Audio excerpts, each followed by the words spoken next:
At 30,000 feet, a high-speed strike aircraft slices through the sky like a scalpel through silk. Its afterburners blaze with blinding fury, igniting a trail of sound and fire across the stratosphere.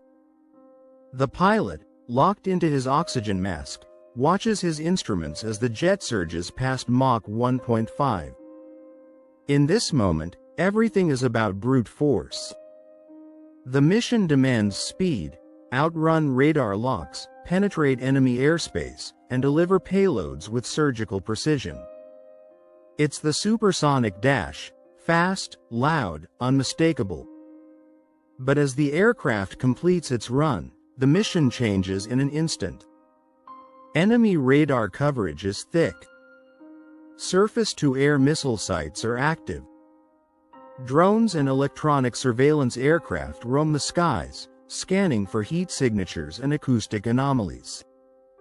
The pilot can't afford to be heard or seen. He doesn't land. He doesn't call for support. Instead, with a subtle input from the cockpit, the engine behind him transforms. The thunder fades. The high-pitched roar drops to a whisper. On radar, the aircraft seems to blur. Its infrared signature, once a glowing beacon, is now faint, like the last embers of a dying fire. The same engine that screamed into hostile territory is now nearly invisible, cruising silently over enemy lines. This isn't science fiction. It's the real-world power of the adaptive cycle engine.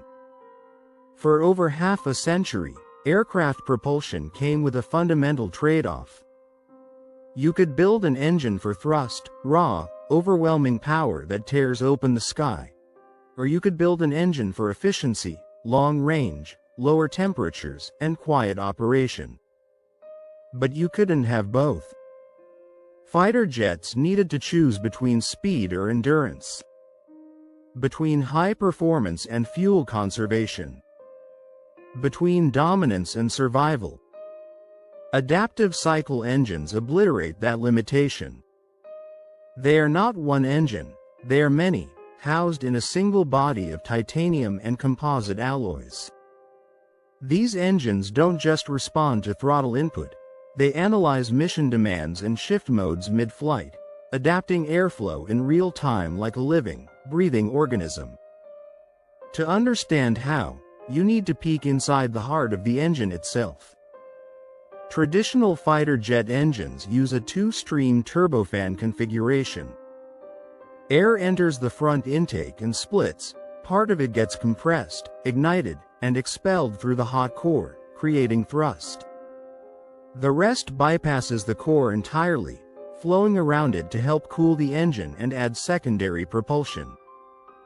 Fighter engines typically have a low bypass ratio, which favors speed and agility but burns fuel fast and runs hot.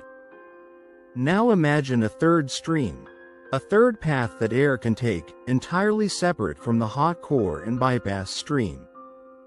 This is the defining innovation of the adaptive cycle engine. Controlled by a system of variable inlets and actuators, this third stream can be opened or closed mid-flight. When the pilot needs to disappear, the engine diverts airflow away from the core and into this third bypass stream. Back in the sky, the pilot's mission continues. Having evaded detection, he now loiters in contested airspace, silently gathering signals intelligence. He can remain here for hours, thanks to the engine's efficiency mode. If a target of opportunity appears, there's no hesitation. The engine reconfigures in milliseconds. Thrust is restored. The aircraft dives in for the strike, then disappears once again into the sky's vast silence. This seamless transition, from high-speed penetration to near-silent surveillance, is exactly what tomorrow's air dominance requires. Not just speed, not just stealth, but the power to shape-shift in the sky itself. Adaptive cycle engines are no longer a dream scribbled on whiteboards. They've been tested. validated. And soon, they'll power the backbone of America's next-generation air fleet, from the Air Force's NGAD to potential upgrades for existing platforms like the F-35.